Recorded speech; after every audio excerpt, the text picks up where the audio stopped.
Jeudi 17 mai 2018. Madame, Monsieur, bonsoir et bienvenue dans Fait du jour sur Iwachu Web TV. 17 mai, jour du référendum constitutionnel au Burundi, et ce Fait du jour sera consacré à ce scrutin. Nos reporters se sont rendus à Ngozi, où le président de la République, Pierre Nkurunziza, et le leader de la coalition de l'opposition Amizero Y'Abarundi ont voté. C'est dans leur province natale. Pour Pierre Nkurunziza, c'est un grand jour. Le peuple va contribuer à l'édification de son pays. Agathon Rwasa, de son côté, estime que le scrutin a été caractérisé par beaucoup d'irrégularités. Il regrette que des partisans de sa coalition Amizero Y'Abarundi aient été menacés et arrêtés durant la campagne et jusqu'à aujourd'hui. Le reportage d'Eliane Ilangunda, Dorian Yungeko, Edi Hatangimana et Onesphore Nibigira. À 6h30 du matin, le couple présidentiel était déjà à l'école fondamentale d'Obouye pour participer au référendum constitutionnel au village natal du président Pierre Nkurunziza dans la commune de Mumba, province d'Ngozi. Après avoir voté, le président de la République a déclaré que tout peuple a le droit de contribuer à l'édification de son pays. Le geste que nous venons de poser ce matin, c'est un geste patriotique et qui prouve que tout Burundais a droit, mais aussi le devoir de contribuer à l'édification de son pays, raison pour laquelle ce matin, nous profitons de cette occasion pour remercier le Dieu Tout-Puissant qui a permis que ce jour arrive, qui était attendu par tous les Burundais, pourquoi pas même le monde entier.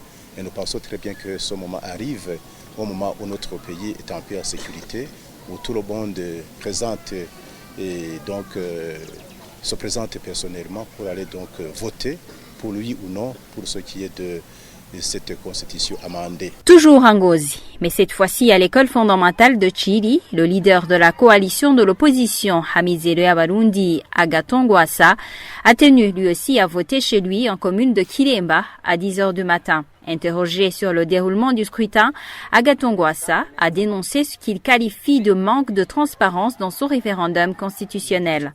D'après lui, c'est dommage qu'il y ait des gens qui forcent d'autres à voter contre leur gré dans certaines localités. Tout ce que je dois dire, c'est qu'à l'heure qu'il est, je déplore beaucoup d'irrégularités, où notamment il y a des gens qui ont été séquestrés depuis quelque peu, des gens qui ont même perdu leur vie, tabassés par les jeunes du parti au pouvoir. Et ça, dans Kirundo, dans la province de Rumongue, hier soir, des gens qui ont été empêchés d'activité juste parce qu'ils ont participé à nos meetings, notamment à Magara, en commune de Bugarama, et ailleurs, des intimidations de toutes sortes, et même des gens qui vont au bureau de vote et qui forcent les gens à voter contre leur propre gré. Ça, c'est contraire à l'éthique même et à l'esprit même de la démocratie, puisque le vote devrait être secret, tel que défini par la loi burundaise. Et c'est à ce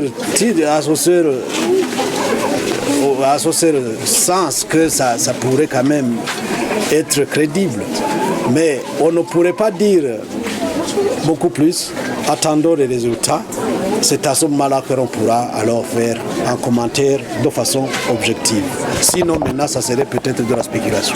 À Bouillé, les mandataires n'étaient que du parti au pouvoir, le CNDD-FDD, mais à Chiri, ceux d'Amizero Y'Abarundi étaient également présents. En Ngozi, toujours, les gens étaient venus nombreux voter. Ceux qui se sont entretenus avec nos équipes se disaient contents d'exercer leurs devoirs citoyens en toute tranquillité. Je vous propose de les suivre. Nous sommes tellement heureux d'avoir voté parce que nous l'avons fait en toute tranquillité et en sécurité. Nous sommes contents. Je veux que tout aille bien parce que toute personne a le droit de voter. Et si le peuple vote, c'est une grande joie car c'est notre droit. Nous venons de voter au référendum constitutionnel. Nous espérons que nous avons fait le bon choix pour que les choses changent. Et en mairie de Bujumbura, le vote s'est plutôt bien passé. Là où nos équipes ont pu se rendre, Le constat est que la participation a été généralement massive. C'est le cas au nord de la capitale. Malgré quelques problèmes signalés, les électeurs apprécient le déroulement du vote. Le reportage de Sheila Irambona et Rodrigue Molekwa. Vérifier que tu es sur la liste, récupérer le bulletin de vote et aller dans l'isoloir pour venir à la fin mettre le bulletin de vote dans l'urne, c'est là les quelques étapes exécutées par chaque électeur lorsqu'il se rendait dans son bureau de vote. Et ce matin, à l'école fondamentale de Kamenge, au nord de la capitale, des gens étaient venus nombreux pour voter. 22 bureaux de vote avaient été prévus pour les gens des quartiers Teza, Tunyoni et Songa. Un des habitants qui s'est entretenu avec nous a affirmé qu'ils sont satisfaits du déroulement du vote.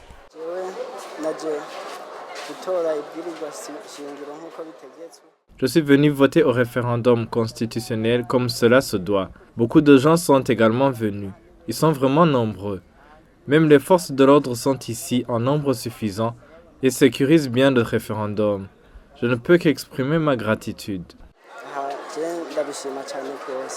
À quelques mètres de là, au bureau de la zone Kamenge, il y avait de longs files d'attente lorsque nous y sommes arrivés à 9h52. Les agents de la CENI n'avaient pas de chiffre exact des personnes qui avaient déjà voté. Ils attendaient néanmoins 3292 électeurs. Le vote s'est en général bien passé, sauf quelques étudiants qui n'ont pas été autorisés à voter. Nous sommes venus très tôt comme les autres étudiants, mais comme dans les premières années académiques, ils ne nous ont pas encore donné des cartes d'étudiants. Ils nous ont fait patienter. Jusqu'ici, ils nous disent d'attendre. Nous avons des cartes d'identité, des cartes d'électeurs, mais ils nous exigent des cartes d'étudiants. Le responsable de la CECI Narangwa, de son côté, a rassuré que ses étudiants allaient voter. À l'école fondamentale du quartier 4 d'Ongagara, 1273 personnes avaient déjà voté sur les 2625 attendus jusqu'à 10 heures. Les responsables des bureaux de vote ont signalé que les seuls problèmes rencontrés sont ceux liés à des personnes qui venaient voter sur ce centre alors qu'elles s'étaient fait inscrire ailleurs, un problème qui a été résolu par après. Et au centre de la capitale, plus précisément au tribunal de résidence de Bgiza, 6 bureaux de vote avaient été mis en place. À 10h45, 1544 électeurs sur les 2960 attendus avaient déjà voté. Et au centre de vote situé à l'université Paix et Réconciliation de Javé, les agents de la CENI avaient déjà totalisé 834 électeurs sur les 1389 attendus. Rendons-nous maintenant au sud de la capitale, où là aussi le vote s'est bien déroulé. Mais au centre de la zone Kanyosha, les mandataires d'Amizero Yabarundi n'ont pas été autorisés à travailler. C'est parce qu'ils sont venus en retard, a affirmé le responsable du centre. Le reportage de Sheila Lambona et Rodrigue Molekwa. C'est vers 11h30 que nous sommes arrivés au centre qui se trouve au lycée municipal de Musaga et il y avait de longs files d'attente. Sur ce centre, il y avait également des militaires venus voter. Au total, 3240 personnes sur les 6604 avaient déjà voté. Pour ces habitants de Musaga, le vote s'est largement bien passé, mais certains dénoncent des lacunes au niveau de la communication. Ça se passe très bien. Les hommes et les femmes âgés sont prioritaires. Ils ne font pas la queue. Il n'y a pas de bousculade. Ils nous expliquent comment ça se passe. Et si tu ne comprends pas, ils t'expliquent et les autres attendent et tu votes selon ton choix.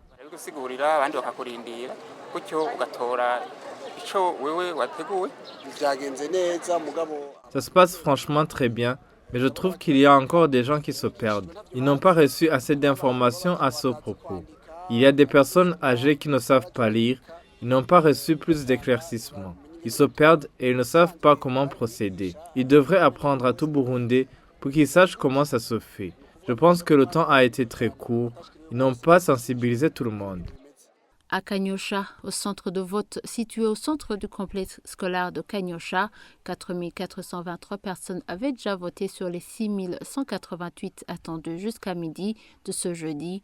Les mandataires d'Amizero Yabarundi n'ont pas été autorisés à travailler. Le responsable de ce centre a affirmé que c'est parce qu'ils sont venus en retard. Et à l'école fondamentale de Kinindo, cette fois-ci jusqu'à midi et demi, 2386 électeurs avaient déjà voté sur les 4114 attendus. Pas d'incident à signaler. Le seul constat est que certains électeurs se débarrassaient de l'encre une fois sortis des bureaux de vote. Et en ce qui concerne le dépouillement, à 16h30, les centres de vote de la capitale de Bujumbura avaient clôturé le vote. À certains endroits où notre équipe a pu se rendre, les agents de la CENI étaient en train de faire le dépouillement. Il était difficile de dire qui allait l'emporter entre le oui et le non. Les tendances étaient diversifiées selon les bureaux de vote, comme nous le montre ce reportage de Sheila Lambona et Rodrigue Molekwa. À notre arrivée au centre de vote qui se trouve au lycée municipal Kinama, les agents de la CENI avaient déjà commencé le dépouillement des bulletins de vote en présence des mandataires politiques.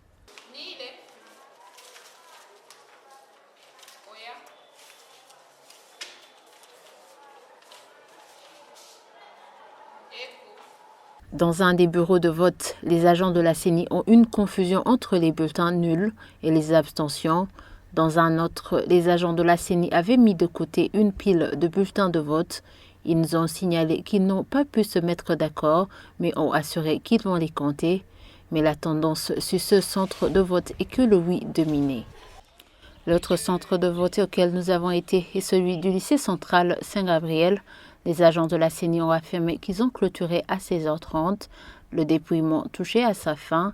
Par manque de courant, les agents faisaient leur rapport à l'aide d'une lampe à pile. Sur ce centre, le oui avait le dessus. À Wuyendi, les agents de la CENI avaient clôturé le travail. Au centre du lycée municipal de Wuyendi, la tendance du oui l'emportait. Et au sud de la capitale, plus précisément au lycée international de Bujumbura, le dépouillement a été terminé quand nous sommes arrivés aux environs de 18h30.